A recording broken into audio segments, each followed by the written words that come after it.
எல்லா தமிழ் புத்தாண்டுலேயும் படம் ரிலீஸ் ஆகணும்னு என்னுடைய ஆசை. என்னென்னா வருஷப்பிறப்பு, தமிழ் வருஷப்பிறப்பு சினிமா மறந்துருச்சோ அப்படிங்கிற மாதிரி தோணுது. தமிழ் புத்தாண்டு வாழ்த்துக்கள். ஏலேலோ சாங்கு ஆல்பம் மிக சிறப்பாக சூப்பராக இருந்தது. இந்த சாங்கு அறிவரசு அவர்களை ஞாபகப்படுத்தும் விடமாக அவருடைய ஜீவன் இந்த இடத்துல இருந்ததுன்னே சொல்லலாம். அவர் ஐயாவுடைய பையங்கிறப்ப அவர் வந்து என்னை வந்து வந்தோடனே சொன்னார், என் பையன் தான் எழுதியிருக்காரு, ஆனால் இப்போ இல்லைன்னாரு. எனக்கு ரொம்ப ஷாக் ஆகிடுச்சு. என்ன ஐயா சொல்கிறீங்க? பாருங்கள், இதை விட ஒன்றும் கிடையாது. அவர் எழுதின பாடல்கள் இன்றைக்கி வெளிவருது, அவர் இல்லைங்கிறப்ப எவ்வளோ கஷ்டமாக இருக்காங்க. அவங்களுக்கு நம்மளை விட தாய் தகப்பனுக்கு வந்து ரொம்ப இது இருந்தாலும் அவருடைய கலை அழியவில்லைங்கிறதுக்கு இது ஒரு உதாரணமாக நம்ம சொல்லலாம். ஏலேலோ சாங் வந்து வந்தது, ரொம்ப சந்தோஷம். அதில் நடித்த ஹீரோ வெற்றி தானே தம்பி, சூப்பராக பண்ணியிருக்கீங்க. நீங்கள் ஒரு டான்ஸர், எப்படி நீங்கள் வந்து டான்ஸே ஆடாமல் மாண்டேஜ் சாங் பண்ணீங்கன்னு தெரில. அதான் இயக்குனர்னு சொல்லணும் மணிகண்டன் சார். ஒரு டான்ஸர்னால் கண்டிப்பாக வந்து படம் சாங்கில் வந்து கண்டிப்பாக டான்ஸ் ஃபுல்லாக ஆட வைப்பாங்க. ஃபஸ்ட்டு வேறு எல்லாருமே ஆடினாங்களா, அப்படி தான் நான் நினச்சேன்.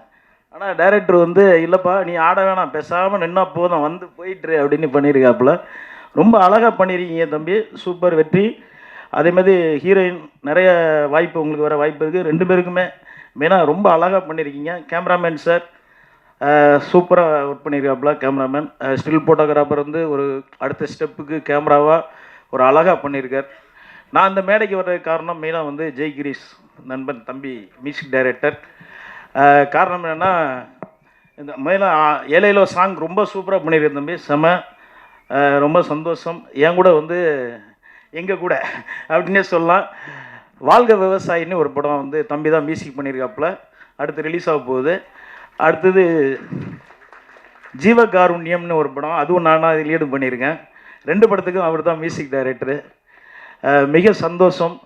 அதேமாதிரி அந்த குறும்படம் பார்த்தேன், தாய் எவ்வளோ முக்கியம் அப்படிங்கிறது நான் அனுபவித்த ஒரு விஷயம் சார்.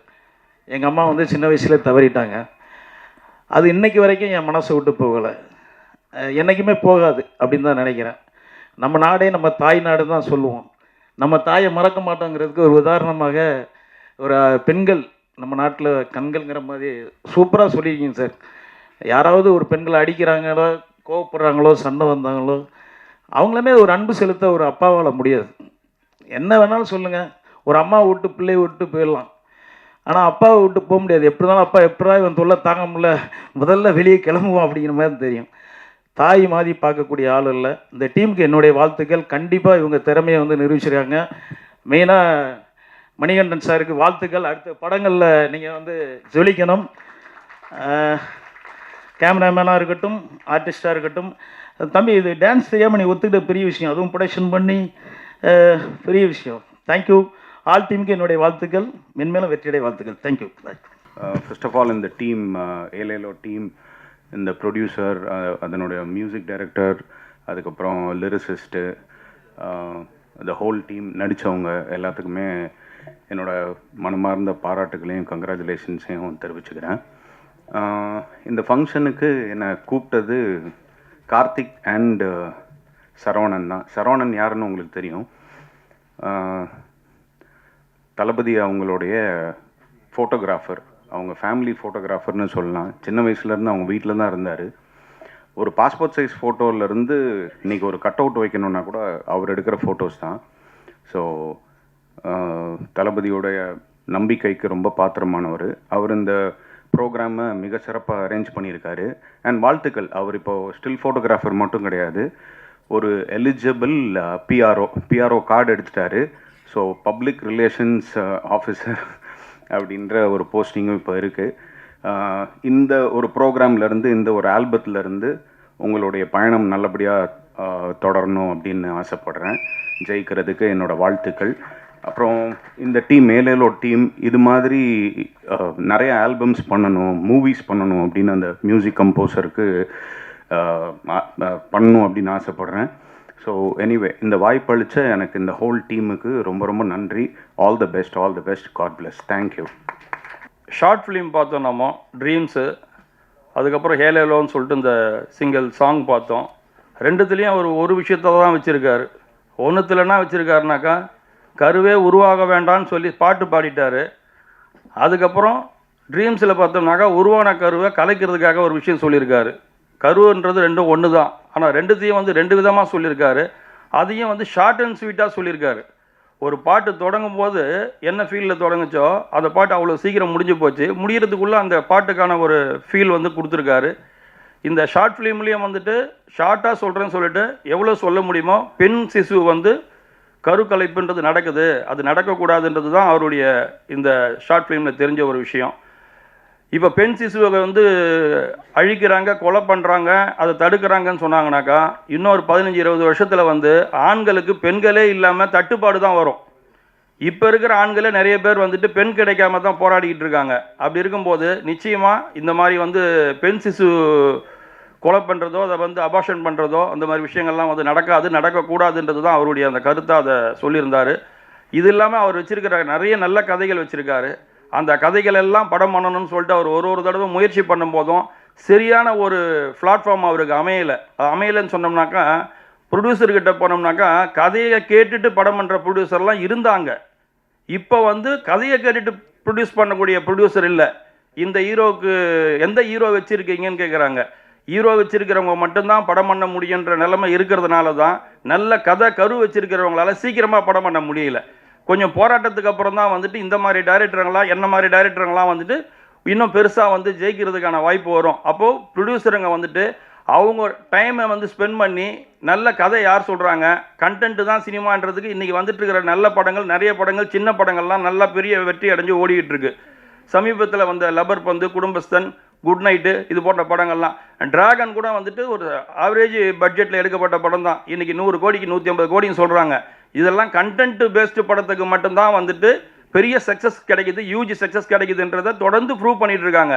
இருந்தாலும் ப்ரொடியூசர்ஸ் வந்து அவங்க வந்து நல்ல கதைகளை தேடி அந்த கதைகளை கேட்குறதுக்கு டைம் மெனக்கெட்டு அந்த கதை ஓடுமா, இதை எந்த பட்ஜெட்டில் எடுக்கலாம், ரொம்ப மினிமம் பட்ஜெட்டில் எடுக்கலாமா, ஒரு படத்தை எடுத்து ஸ்க்ரீன் பண்ணதுக்கு அப்புறமாவது அட்லீஸ்ட் வந்து அந்த படத்தை வாங்குறதுக்கு இப்போ டிஸ்ட்ரிபியூட்டர் வருவாங்க, இல்லை ஓடிடி கம்பெனிஸ் வந்து வாங்குவாங்க.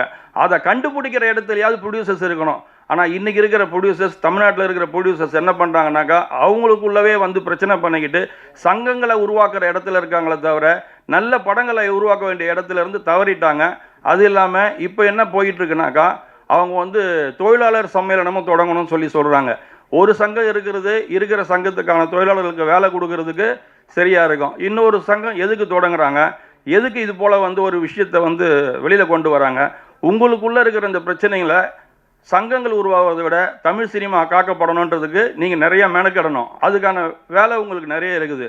உதாரணத்துக்கு சொல்கிறேன், ஒரு படமும் தமிழ் சினிமாவில் ரிலீஸ் ஆகிற அத்தனை படமும் அடுத்த நாளே ஒரு வெப்சைட்டில் அந்த படத்தோட லிங்கோட படம் வந்துடுது. அதை வந்து டவுன்லோட் பண்ணி பார்த்தோம்னாக்கா, நான் பார்த்தேன் கிட்டத்தட்ட என் ஃபோனில் இப்போ ஒரு 10-15 படம் வச்சுருக்கிறேன். வேணும்னா கூட ஷோ பண்ணி காட்டுறேன். படங்கள் எல்லாத்தையும் வந்துட்டு அவன் வெப்சைட்டில் படத்தை போடுறான். அந்த படங்களை யார் போடுறதுன்னு பார்த்தாக்கா அவன் ரம்மி நடத்தணும், ஆன்லைன் ரம்மி நடத்தணும், அந்த 1 பீட்னு ஒன்று நடத்தணும். அவனோட ப்ரொமோக்காக நம்ம படத்தை எடுத்து அவன் போட்டுடுறான். அந்த படம் பார்க்குறவங்கள அப்பப்போ வந்துட்டு இதை டவுன்லோட் பண்ணு கேட்டுகிட்டே இருக்கும். அதை தவறி டவுன்லோட் பண்ணிட்டாங்கனாக்கா அது படம் பார்க்குற அந்த ஆடியன்ஸோட பாக்கெட்டில் கையை வச்சு அவன் எவ்வளோ வேணுமோ எடுத்துக்குவான். இதை பண்ணுறதுக்கு தமிழ் சினிமாவை எடுத்து அவன் படம் போட்டுட்ருக்கிறான். இதெல்லாம் போய் கேட்டு ஒரு படத்தை ஒரு குரோம்பேட்டில் இருக்கிற ஒரு சராசரி ஒரு ஆள் வந்து இங்கேருந்து அவர் திருவத்தூர் போகிறாருனாக்கா காலையில் பஸ்ஸில் ஏறி உட்காந்துட்டு ஹெட்ஃபோனை போட்டுட்டு அவர் அந்த ஃபோனில் அந்த படத்தை போடணும்னு சொல்லிட்டு டவுன்லோட் பண்ணிட்டாருனாக்கா இங்கேருந்து போகும்போது ஃபர்ஸ்ட் ஹாஃப் பார்ப்பார், திரும்ப வரும்போது செகண்ட் ஹாஃப் பார்ப்பார். எல்லா படத்தையும் எல்லா ஆடியன்ஸும் பார்த்துக்கிட்டு தான் இருக்கிறாங்க. ஆனால் அது எங்கே பார்க்குறாங்கன்றது தான் வந்து இப்போது வித்தியாசப்படுது. இதையெல்லாம் கட்டுப்படுத்தி ப்ரொடியூசருக்கு வந்து சேர வேண்டிய பணத்தை ப்ரொடியூசருக்கு வாங்கி கொடுக்குற வேலையை விட்டுட்டு சங்கம் தொடங்குறேன்னு சொல்லிட்டு இன்னொரு சங்கம் தொடங்குறேன்னு சொல்கிறாங்களே, அதை விட இது போல் விஷயத்துலலாம் கவனத்தை செலுத்தினாங்கனாக்கா நிச்சயமாக பண்ண முடியும்.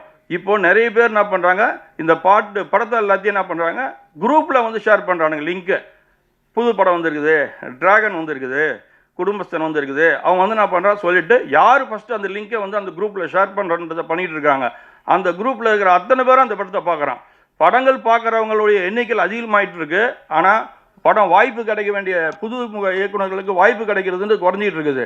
எங்கெங்கெல்லாம் சரிப்படுத்தி எதெல்லாம் ஒழுங்குபடுத்த முடியுமோ அதெல்லாம் ஒழுங்குபடுத்தினாங்கனாக்கா நிச்சயமாக சினிமா வந்து மிகப்பெரிய ஒரு லாபகரமான தொழிலாக எல்லா பட ப்ரொடியூசருக்கும் கேட்டாக்கா லிஸ்ட் எடுத்துக்குவாங்க. ஒரு 400 படம் ரிலீஸ் ஆகலாம், 300 படம் ரிலீஸ் ஆகலன்னு சொல்லிட்டு இந்த மாதிரி படங்கள் வந்து உதிரியாக யாராரோ சம்பாதிக்க வேண்டிய அந்த சம்பாத்தியத்தெல்லாம் ஒரு வட்டத்துக்குள்ளே கொண்டு வந்து சினிமா எடுக்கிற அந்த ப்ரொடியூசருக்கு பணத்தை லாபத்தை திரும்ப எடுத்து கொடுத்தீங்கன்னாக்கா எப்படி ப்ரொடியூசர் நஷ்டம் அடைவாங்க?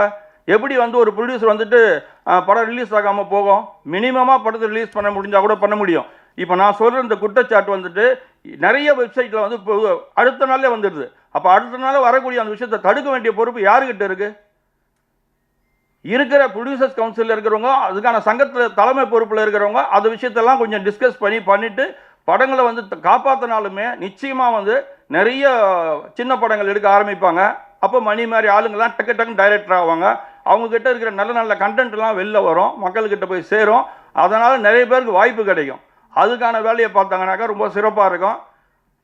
பார்ப்பாங்களான்றது டவுட்டாக தான் இருக்குது. ஏன்னாக்கா உட்காந்துருக்கிற ப்ரெஸ் எல்லாம் உட்காந்துருக்குறாங்க. இன்னைக்கு நடந்துட்டு இருக்கிறது பார்த்தோம்னாக்கா யூடியூப்பை ஓப்பன் பண்ணாலுமே இவங்களோட பஞ்சாயத்து தான் போயிருக்குது. அதனால் நல்ல படங்கள் எடுக்கக்கூடிய நல்ல கண்டென்ட் இருக்கிற டைரக்டருங்கிட்ட கதையை கேட்டு அந்த படங்களை பண்ணணும்னு சொல்லிட்டு முடிவு பண்ணாங்கனாக்கா நிச்சயமாக சினிமா, தமிழ் சினிமா இன்னும் மென்மேலும் வேறு லெவலுக்கு போகும். சினிமாவுக்கு பாதுகாப்பே இல்லை. ஏன்னாக்கா ஒரு படத்துக்கு 28% வந்துட்டு ஜிஎஸ்டி டேக்ஸ் வாங்குறாங்க, 8% வந்துட்டு லோக்கல் பாடி டேக்ஸ் வாங்குறாங்க, 36% டேக்ஸ் வாங்குற கவர்மெண்ட்டு சினிமாவுக்கு இங்கே எதுவுமே பண்ணுறது கிடையாது. ஆனால் சினிமா வந்து உடனே சினிமா வந்து அரசியலுக்கு வரக்கூடாது, போகக்கூடாது இதெல்லாம் பேசுவாங்களே தவிர சினிமாவுக்கு எந்த விதமான சப்போர்ட்டும் அவங்க பண்ணுறது கிடையாது. பண்ணணும்னாக்கா இவ்வளோ டேக்ஸ் வாங்குறவங்க, நான் இங்கே டே எஃபெக்டில் ரோட்டில் ஒரு சீன் எடுக்க போகிறேன்னா எடுக்க முடியாது. நான் இங்கே எடுக்க முடியாது, பாண்டிச்சேரி தான் போகணும். இல்லை நான் மைசூருக்கு போனோம், ஹைதராபாத் போனோம், எங்கேயோ போகணும். சினிமாவுக்கு தேவையான சம்மந்தப்பட்ட விஷயத்தை வந்து பண்ணுறது கிடையாது. சினிமாவை இப்படி திருத்தனமாக வந்து வெப்சைட்டில் போடுறவங்க தடுக்கிறதுக்கும் இந்த அரசாங்கத்துக்கு central government, state government tax கவர்மெண்ட்டை கரெக்டாக வாங்குறீங்களே, ஏன் இந்த சினிமாவுக்கு பாதுகாப்பு கொடுக்க மாட்டேன்றீங்க? இதே வந்து ஒரு பெரிய தலைவரை பற்றி அதே வெப்சைட்டில் ஒரு சின்ன பிட்டு நியூஸை தூக்கி போட்டோம் வச்சுங்க, உடனே அவன் எங்கே இருக்கிறான்னு சொல்லி தூக்கிட்டு வந்து உள்ளே வச்சுருவீங்க. அது பண்ண முடியல உங்களுக்கு. அதை பண்ண முடிஞ்ச உங்களுக்கு ஏன் வந்து சினிமாவை வந்து அழிக்கிறாங்கன்னு சொல்லி தெரிஞ்சதுக்கு அப்புறமா சினிமாவை பற்றி எதுவுமே கண்டுக்க மாட்டீங்களே? கள்ளச்சாரம் எப்படி, கஞ்சா எப்படி தப்போ அதே மாதிரி கள்ளத்தனத்தில் சினிமாவை கொண்டு போய் சேர்க்கறதும் தப்பு தானே. அவனுக்கு கொடுக்குற தண்டனை மாதிரி ஏன் இவனுக்கு கொடுக்க முடியல உங்களால்? ஆன்லைனில் விளையாடுறவனெல்லாம் சாவறதுக்கு இது ஒரு காரணமாக இருக்குது. ஏன்னாக்கா புது படம் ஃப்ரீயாக போடுறான், அந்த படத்தை பார்க்குறேன்ற இன்ட்ரெஸ்ட்டில் அந்த நேரத்தில் டவுன்லோட் எவன் கொடுக்குறானோ அவன்லாம் வந்து மாட்டிட்டு செத்துட்டு இருக்கானுங்க. அதனால் இந்த சினிமாவை காப்பாற்றுறதுக்கு நிறைய வேலைகள் இருக்குது. அந்த வேலைகளை பார்க்க வேண்டிய பெரிய மனிதர்கள் அதை பார்த்தாங்கனாக்கா மணிகண்டன் மாதிரி ஒரு நல்ல இயக்குநர்கள்லாம் ரொம்ப சீக்கிரத்திலேயே வந்துட்டு படம் எடுக்க வருவாங்க. பர்டிகுலராக இந்த படத்தோட எதுக்காக இந்த படம் எடுத்தாங்க, இந்த ஷார்ட் ஃபிலிம் எடுத்தாங்க, இந்த சிங்கிள் சாங் எடுத்தாங்கன்னாக்கா அவங்களுடைய திறமையை காட்டுறதுக்கு ஒரு விசிட்டிங் கார்டு தேவைப்படுது. கணேஷ் சார் சொன்ன மாதிரி, இப்போ கணேஷ் சார் ப்ரொடியூசர்ன்ற முறையில் கரெக்டாக பாயிண்ட் பண்ணி சொன்னார், ஒரு விசிட்டிங் கார்டு தேவைப்படுது. இந்த கார்டை கொண்டு போய் காமிச்சாங்கனாக்கா ஃபோட்டோகிராஃபி பண்ணியிருக்காங்களே யார் பண்ணியிருக்காங்க, மியூசிக் பண்ணியிருக்காங்களே யார் பண்ணியிருக்காங்க, எடிட் பண்ணது யார், நடித்தது யார் இதை வந்து இந்த சாங் எடுத்தாங்க, யார் டைரக்டர், இப்படி எல்லாருக்குமே வந்து இப்போ சும்மானா சொல்லிக்கிறத விட இப்போ மணிகண்டன் வந்து ஏழு மணிகண்டன் ஆகிடுவான் நாளைக்கு. ஏதோ ஒரு பாட்டு பேர் முன்னாடி போட்டு அந்த பாட்டு எடுத்த மணிகண்டன் தான் இந்த மணிகண்டன் அப்படின்னு சொல்லி. ஏன்னா ஏற்கனவே மணிகண்டன் 2-3 டைரக்டர் இருக்காங்க, அவனுக்கும் ஒரு பெரும் மணிகண்டன் 10ல் கூட ஒன்று சேர்க்க வேண்டியது இருக்குது. அதனால் ஏழு மணிகண்டனாக மாறினாலும் நாளைக்கு இந்த சாங் பெரிய ரீச் ஆச்சுனாக்கா அதுவே கூட ஒரு அடைமொழியாக வரும். அந்த அடைமொழியோட மணிகண்டனுக்கு ஒரு கார்டு ரெடி, ஒரு ஷார்ட் ஃபிலிம் பண்ணியிருக்காரு. இதை கொண்டு போய் காமிச்சாருனா கூட அவருக்கு ஒரு சிட்டிங் கிடைக்கலாம், ஒரு ஹீரோவோட மீட்டிங் கிடைக்கலாம். அது மூலியமாக வந்து அவர் கதை நேரேட் பண்ணலாம். அவர் கதை பிடிச்சிருந்தா மட்டும்தான் படம் எடுக்க போகிறாங்க, இல்லைனா யாரும் படம் எடுக்க போகிறது இல்லை. முதல்ல கண்டென்ட்டை கேட்டுட்டு பார்க்குறதுக்கு, மீட்டிங் கிடைக்கிறதுக்கு இந்த விஷயங்கள் வந்து இன்றைக்கி மேடை போட்டு நடத்தியிருக்கிற. நான் கூட கேட்டேன், என்னடா ஓவராக பண்ணிகிட்ருக்கிற, ஒரு பாட்டு எடுத்து வச்சுட்டு எல்லாரையும் கூப்பிட போறியான்னு சொல்லி கேட்டேன். ஆனால் இங்கே வந்து பார்த்ததுக்கப்புறம் தான் தெரியுது அவருக்கு கிடைச்சிருக்கிற பிஆர்ஓஸ் வந்து மிக சிறப்பாக வேலை பண்ணி எல்லாரையும் கூப்பிட்டு வந்து மேடையை ஃபுல்லாகிட்டு இருக்காங்க. இங்கே பார்த்தோம்னாக்கா ஆடிட்டோரியமே ஃபுல்லாக இருக்குது.